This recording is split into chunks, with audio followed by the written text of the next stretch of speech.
Pour ceux qui n'ont... Alors attendez, je vais démarrer l'enregistrement. Pour ceux qui n'ont pas suivi, il y a eu une petite histoire où il y a un joueur de G-League qui a dit que la G-League c'était la deuxième meilleure ligue du monde. Il a dit que la G-League c'était la deuxième meilleure ligue du monde. Et chose qui n'a pas plu du tout. Mais du tout, quand je dis du tout, genre du tout. Genre les gens, ils ont Mike James et tout, ils ont retweeté. Tout le monde a parlé de ça. Et du coup, il y a eu un championnat, je sais pas c'était quoi comme championnat, il y a eu un championnat FIBA, je sais pas quoi, où il y a eu des équipes d'Europe et ils avaient fait une équipe de G-League qui était partie jouer. Et voilà, donc là, on va voir un mini, on va faire un mini documentaire, on va regarder un mini documentaire sur ça. Attendez, je vais essayer de vous mettre les sous-titres. Voilà. Ok, on est parti. Ah ça, t'aimerais jouer en OT ou en NCA? En NCA, moi, je préfère NCA. Ah, c'est un fou, il a dit la deuxième meilleure ligue, il abuse. En fait, en fait,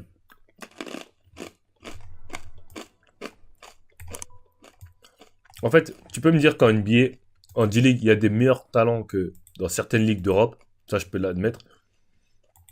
Mais en général, la ligue G-League, tu peux jamais dire que c'est la deuxième meilleure ligue du monde. Tout simplement dû au fait que, bah déjà, euh, la G-League, c'est même pas un championnat en vrai, c'est un showcase. Ce que moi j'appelle un showcase. C'est genre, c'est fait pour se montrer. Hello les wesh wesh, les wesh wesh. Ah ouais, c'est comme ça, on nous appelle les wesh wesh. La D-League, c'est un championnat qui est fait pour se montrer, c'est même pas un championnat.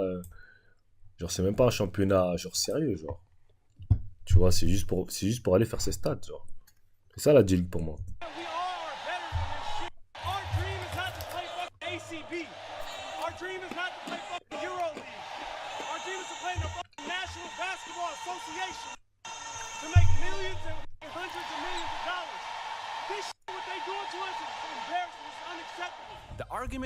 Ok, bon. G-League, ça paye bien. Non, en fait, ça paye bien si t'as un contrat NBA. Si t'as pas de contrat NBA, ça paye pas bien. Pour résumer ce qu'il a dit là, il a dit que en fait, il a recréé dessus, je pense que c'est pendant un match, pendant qu'ils sont en train de perdre un match. En gros, il pète un câble et il dit ouais, genre nous, notre objectif, c'est de jouer en NBA, de gagner des millions, pas de jouer.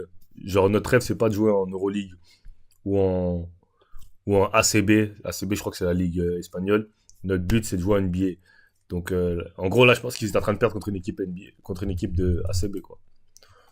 Of which playing style is better, European or American one, has been quite the topic in the basketball world. This past weekend, another chapter was written. Unicaja Malaga, which is, with all due respect to them, a medium-level team in Europe, dominated the G League United in the FIBA Intercontinental Cup and beat them by 15. The game had some extra spice on it. Right before the start, Juan Toscano Anderson, a former NBA champion with the Warriors, told the media that he thinks the G League is the second best league in the world. Ok, donc là, apparemment, Malaga, l'équipe Malaga a bousillé une équipe de G-League. Je crois que c'est une équipe G-League avec des meilleurs joueurs de G-League.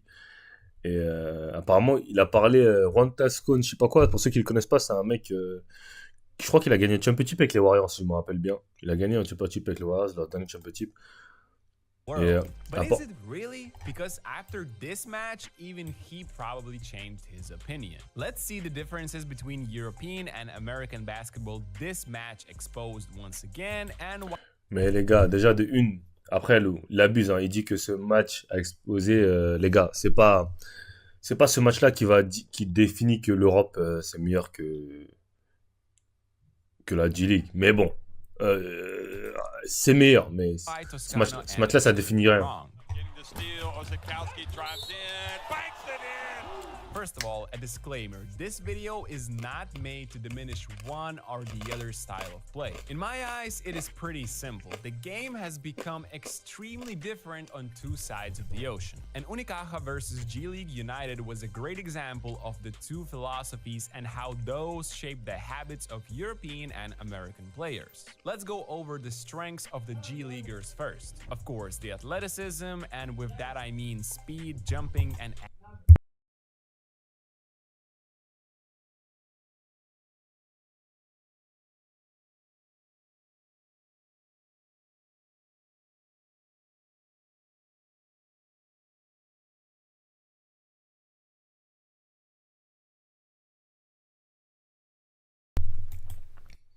active hands stood out in their favor right from the get-go. A couple of denials from receiving the ball here, and later a 1v1 battle between the centers ends up in a blocked skyhook attempt. Trust me, we don't see that in Europe often. 2 minutes later, il abuse quand même. Il a dit on voit pas ça trop en Europe. Il abuse. Là, je mis un contre. a mobile center is doing his job once again. Now in perimeter. After a switch, we get a great angle. Non, mais je suis en train de faire un truc, je peux pas.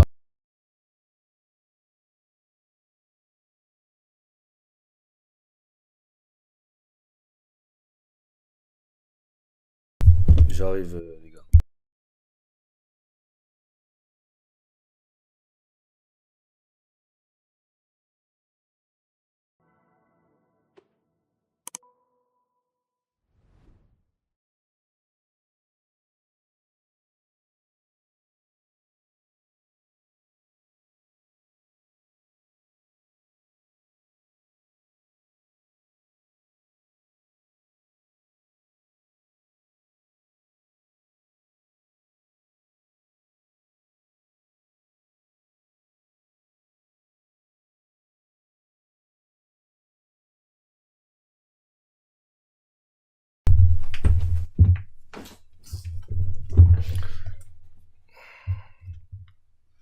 Ça veut dire quoi, Darwin?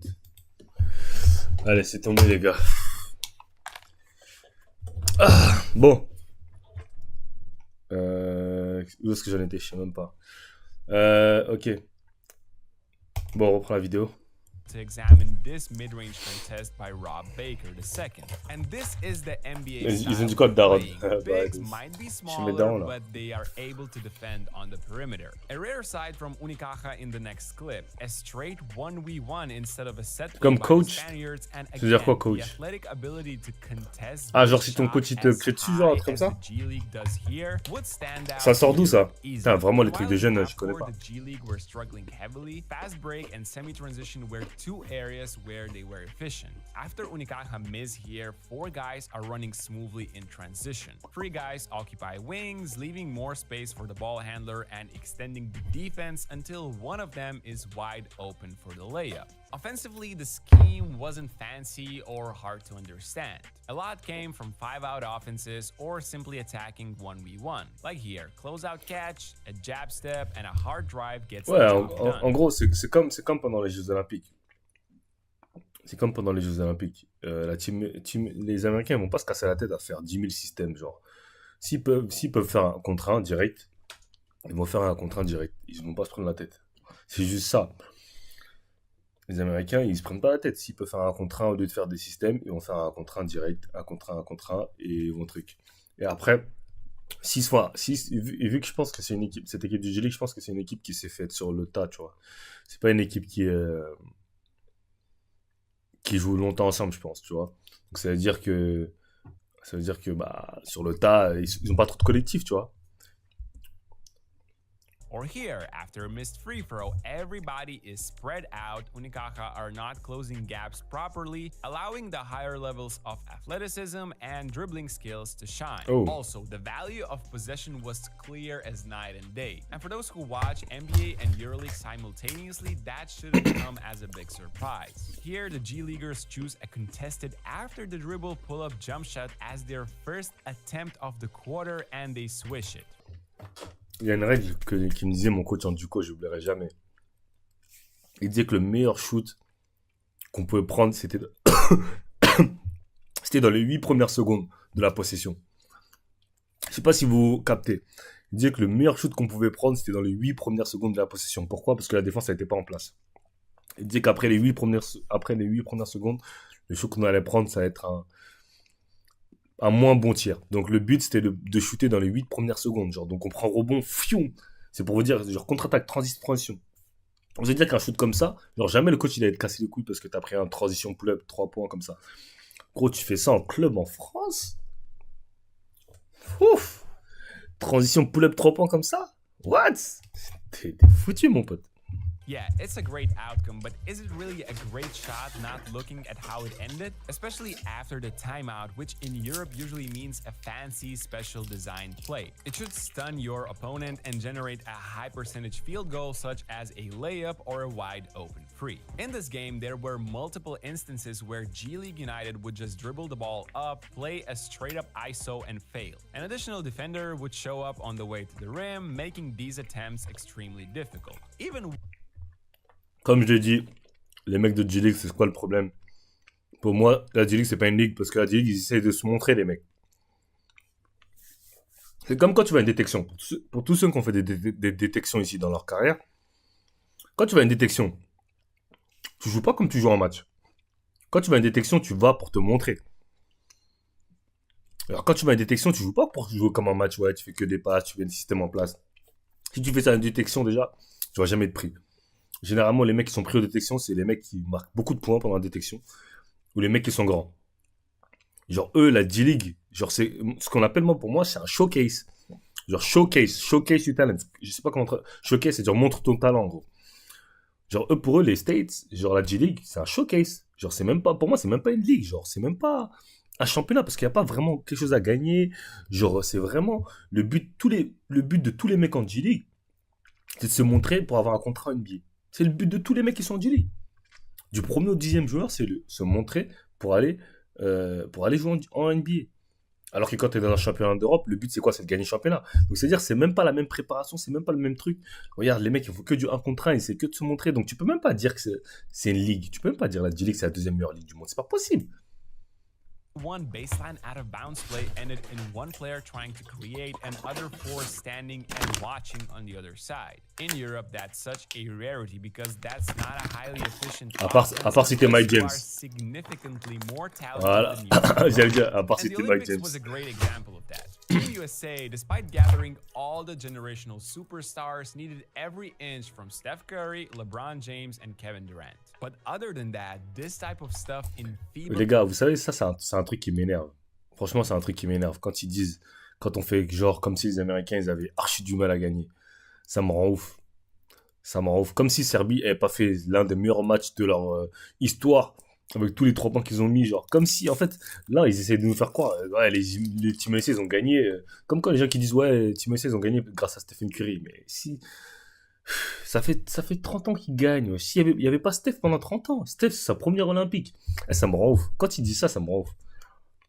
rules don't usually work. Looking on the other side, even more things did not go G League's way defensively. However, the patterns are obvious. The majority of these things you're about to see were problematic for Team USA in last year's World Cup and this year's Olympics. For example, off-ball movement. One-on-one basketball isn't the way to go in Europe. Smaller court, less skilled and slower players ask for different options. And the next Je vous jure que clip si is a vous great regardez les matchs de example Monaco, of vous allez voir how qu'ils font this quasiment que du jeu à fundamental contre un. can create high-quality shots. Floppy action does not do much here because the G League's team switch. But Unicaja keep the ball and people moving after this entry pass. High-low cut evolves into a blind pick action with this guard moving without the basketball just enough to create a wide-open attempt. Later, it's another post-up that gets double-teamed. Everything seems under control until the closest man is caught ball watching and his man utilizes that fully to his advantage. And I would say ball watching on defense is one of the biggest problems in American basketball, but we'll get into the details a bit later.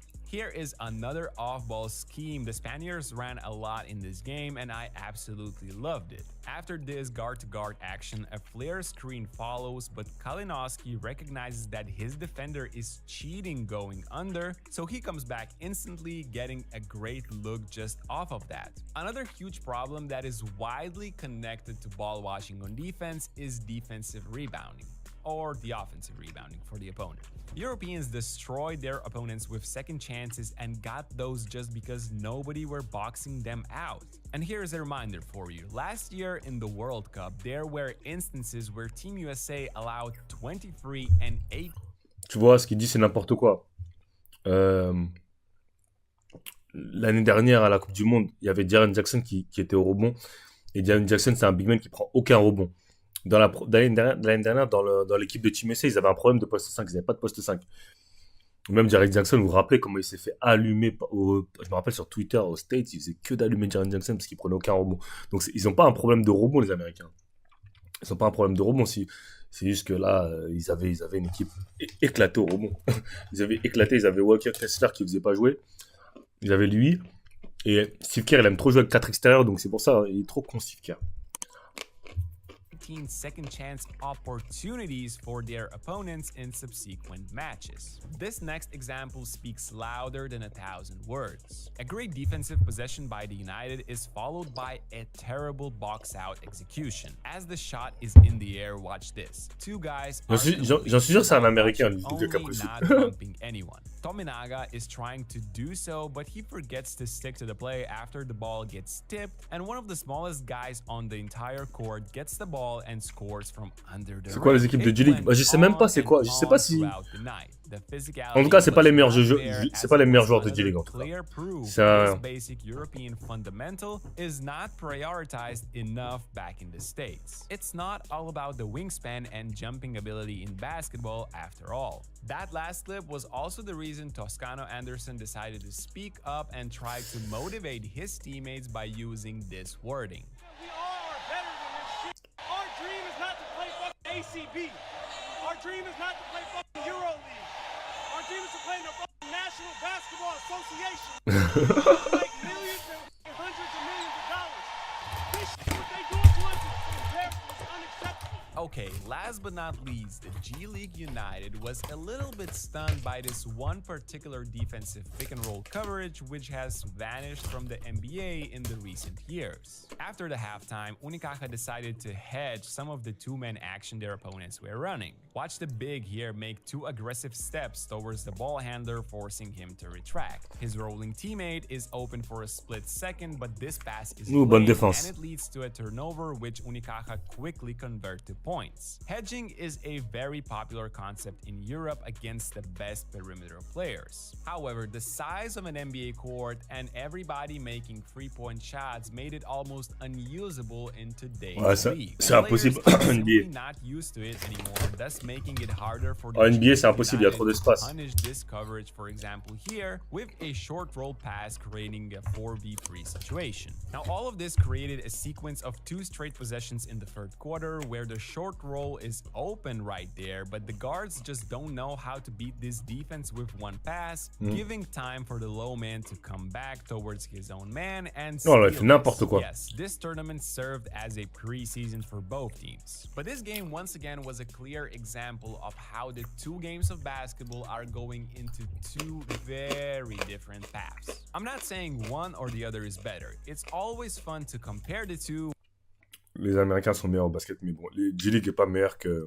when we have the chance. But Une here équipe- I'm une équipe interested de in Euroleague. your opinions. Why do you think we have such a difference, and would you agree if we aligned all the rules for all the leagues? Let me know your thoughts in Bon, moi, je pense que. Moi, je pense que tout simplement, c'est un style de jeu différent. Et moi, je pense que, comme j'ai dit, la G-League, c'est pas représentant du basket. En fait, c'est pas une ligue de basket pour moi, la G-League. C'est juste un truc pour venir se montrer. C'est pas une. Ils se préparent même pas en tant qu'équipe. Bon, après, si tu as pris la G-League High Night, par exemple, j'aurais bien aimé voir, tu vois.